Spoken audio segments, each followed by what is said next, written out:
Oi, pessoal, sejam bem-vindos a mais um episódio do Conversa com Ciência, que é um projeto em parceria da Fundação Astef e a SBPC para a divulgação científica aos leigos. Eu sou o professor Barros Neto, presidente da Fundação Astef, professor titular da UFC, e estou aqui hoje com meu grande amigo, professor Assis Filho, meu contemporâneo da Universidade Federal do Ceará, hoje uma das referências no Brasil nessa questão de estudo sobre água.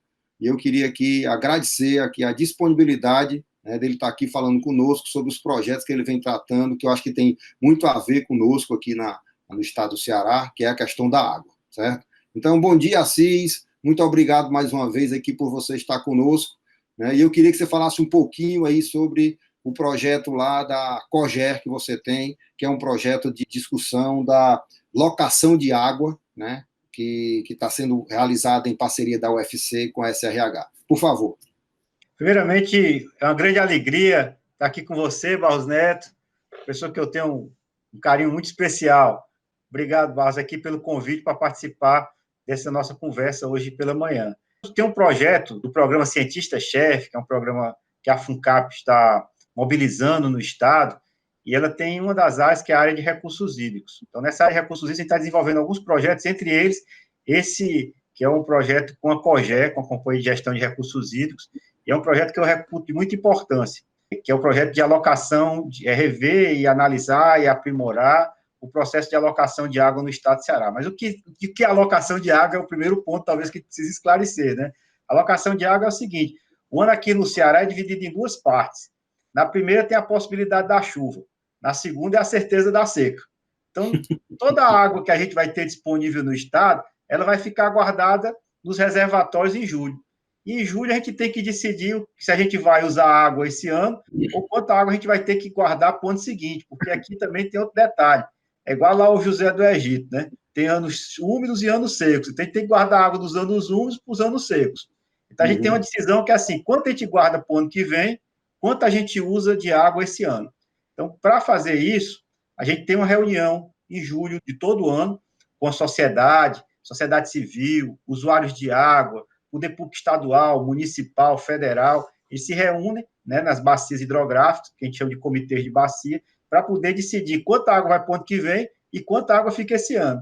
E dessa água que fica no ano, a gente tem que decidir o seguinte: essa água vai para a indústria, essa água vai para a cidade, essa água vai para a irrigação, tá certo? Quanta água vai para cada um desses usos, né? E a gente tem, às vezes, sistemas mais complexos ainda, que é assim: quanta água do Jaguaribe vem para Fortaleza?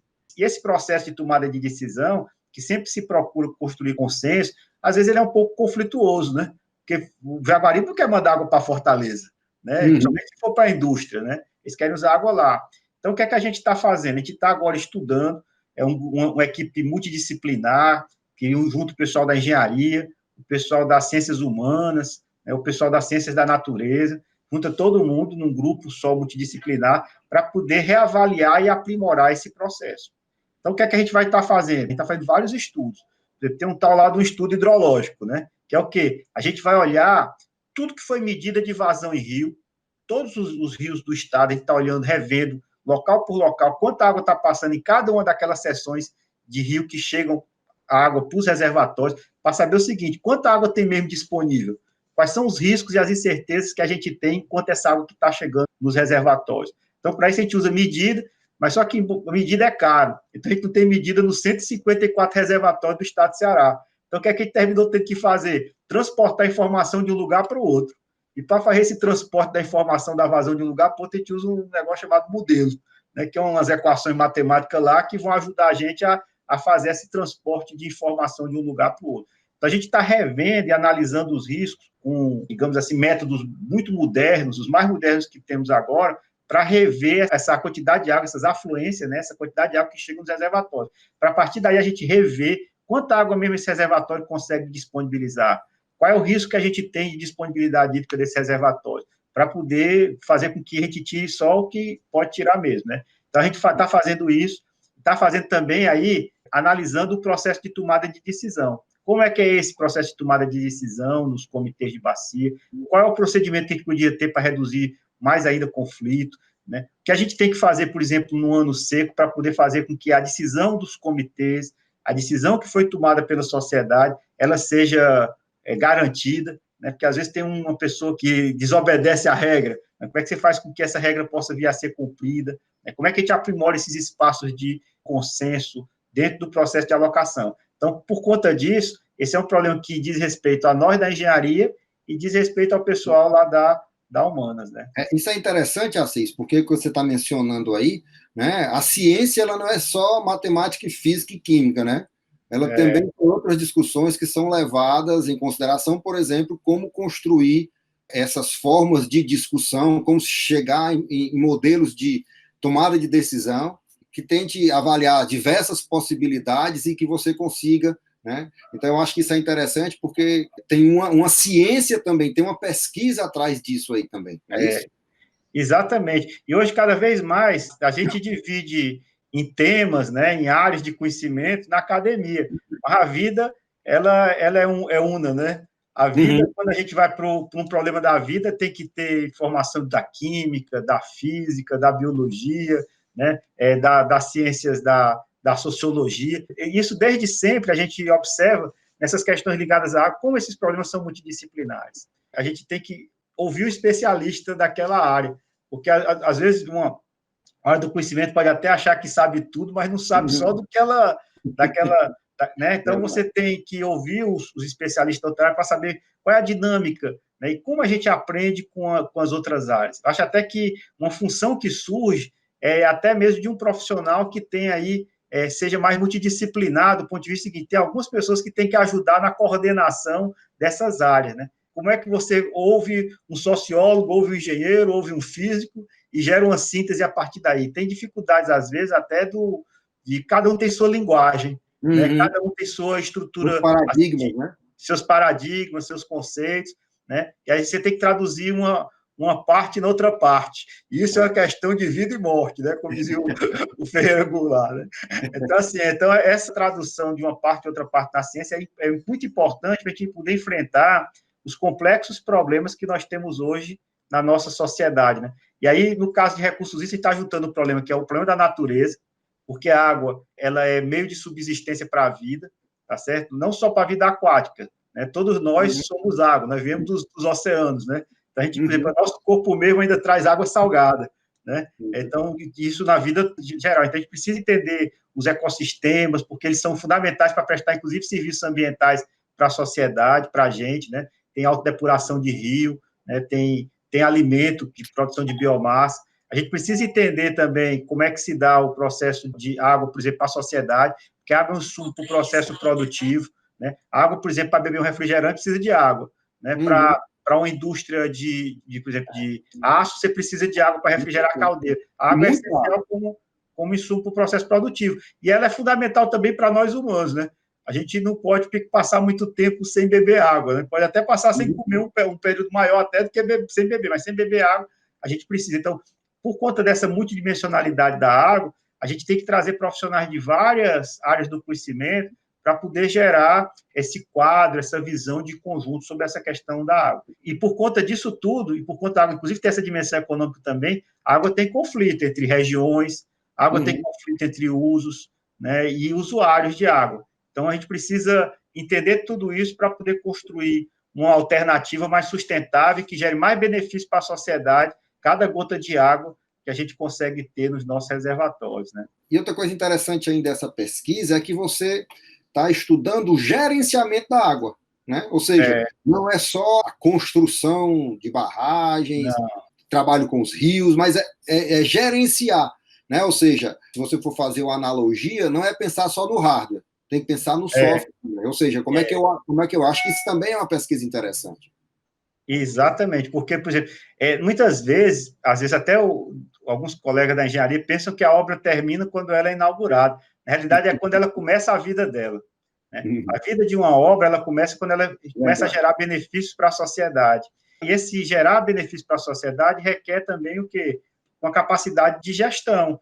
Inclusive, não só da parte hard e da parte software. A parte software, como você está sinalizando, até mesmo para poder ver essas discussões e como é que vai se dar esse processo de apropriação, e na parte hardware, porque esses sistemas são complexos. Você imagina o que é estação de bombeamento do Castanhão para trazer água para a região metropolitana, canal de transposição, manutenção de barragens. Então, você tem lá uma parte hardware de operação e manutenção desses sistemas cada vez mais complexos do ponto de vista hidráulico, hidrológico, né, controle de cheio, e você tem uma parte software que a pessoa diz assim, e sim, essa água vai para quem? Esse ano eu vou ter que diminuir minha área irrigada, minha cidade vai ter que fazer racionamento e fulano também não vai, né? Qual é o nível de racionamento de água que eu vou fazer e que ele vai fazer? Compensa esse ano, por exemplo, eu deixar água no reservatório, me submeter a um racionamento para não ter água no ano que vem, e se ano que vem for um ano muito chuvoso? Então, a ciência ela vai entrar na estruturação dessa discussão, que são mais as ciências humanas, e as ciências da natureza vão entrar até em quais são os cenários que a gente tem para o ano que vem de vazões, como é que a gente diminui o custo de bombeamento da água do Jaguaribe para a metropolitana, para que a gente não pague caro, cada vez mais, uma água mais cara na região metropolitana de Fortaleza, né? E assim, não só para o Jaguaribe metropolitano, mas vale para todas as regiões do Ceará, o Patu, lá em Senador Pompeu, tá entendendo? O Araras, lá na região lá do norte, do Acaraú, tá certo? Então, todos esses reservatórios precisam dessa estratégia de gestão, e hoje a gente está olhando todos eles, todos os 154 reservatórios que são monitorados pela COGE, que abastecem praticamente todos os municípios do Ceará. E a tomada de decisão é interessante que ela é baseada em dados, né? Ou seja, não é uma tomada de decisão exclusivamente política, ou, né? Você tem as informações que vão subsidiar as discussões, que eu acho que isso é muito interessante, para não ficar assim, melhor, eu acho que deve ser isso, né? Eu acho que deve ser aquilo, deixa de ser uma decisão abalizada, não é isso? Eu acho que, na realidade, é colocar todo mundo numa sala escura, às vezes com foice, porque cada um tem interesse diferente e tal. Então, na realidade, essa decisão ela tem duas dimensões fundamentais. Primeiro é que ela é muito complexa para ser dada só com senso comum. Ela precisa de ciência. Sem ciência, nós não tomamos decisões, digamos assim, robustas, decisões que sejam sustentáveis do ponto de vista social, econômico e político. Então, a gente precisa de uma base científica e técnica para tomar decisão. Mas não é um tecnocrata que toma a decisão. Por quê? Porque o tecnocrata, se fosse, por exemplo, nós que tomássemos, do ponto de vista de quem produz a informação, tomasse a decisão, era também um outro equívoco. Por quê? Tem informações sobre os impactos dessa decisão. Quem é afetado por essa decisão, ele conhece muito bem esses impactos.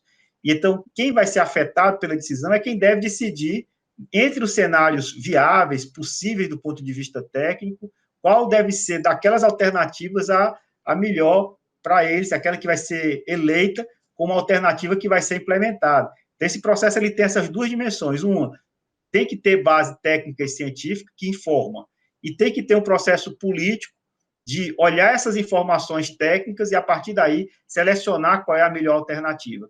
E eu acredito que esse processo ele é extremamente rico e importante, porque ele não só olha a economia, porque a economia também ela é limitada, ela vai enxergar uma certa dimensão da vida, ela vai enxergar problemas ligados à migração, miséria, tá certo? Impactos que vão ter, disputas entre regiões, né? Tudo isso a economia, às vezes, ela faz tábua rasa.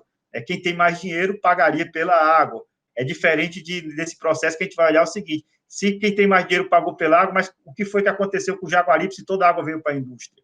Tá entendendo? Vai esvaziar as cidades, não vão ter mais produção, a população daquela região vai migrar para outro lugar, né? Então, essas respostas não conseguem ser dadas de forma direta pela economia, pela microeconomia. Quem consegue dar esse tipo de resposta é um processo político. Então, a gente tem que construir também esse processo político para que sejam tomadas decisões sustentáveis. Como é que você faz isso? Juntando esses dois momentos. Um momento de informação técnica, que define quais são as alternativas viáveis e sustentáveis, e uma outra dimensão, que é a dimensão política, que vai identificar dessas alternativas que são tecnicamente viáveis, qual é aquela que ela elege para ser implementada, e com isso, com os ganhos, e quem ganha, quem perde, como é que se compensa isso tudo. Então, acho que esse processo é muito bonito, e é por isso que precisa de muitas áreas do conhecimento para poder analisá-lo de forma mais integral e melhorar, inclusive, o seu processo de tomar decisão e, consequentemente, a qualidade de vida da população, né, tanto econômica, como social, como ambientalmente. Bom, Assis, eu queria agradecer, aí foi excelente, né, uma aula, né, eu acho que quem aprende mais aqui sou eu, certo? Porque já conversamos várias entrevistas, então é vasto conhecimento. Eu queria lhe agradecer, e eu acho que essa visão da complexidade, né, e do aumento da visão, né, mais ampla do problema, ela é fundamental para as questões que afligem o mundo, né? Ou seja, essa questão da água tem vários outros aí que são, então, eu acho que é justamente a junção desses conhecimentos que fazem com que a gente chegue a melhores decisões. Decisão é decisão, é uma escolha, né? Então, sempre você vai fazer as melhores coisas. E eu acho que a ciência está para isso aí, ela está para ajudar a nossa população, né? A nossa sociedade a melhor decidir e fazer melhores escolhas a partir de dados, né? A partir de conhecimento. Ok, Assis? Muito obrigado aí mais uma vez pela sua atenção aqui conosco. Obrigado, Barros Neto. Eu que agradeço. Um abraço.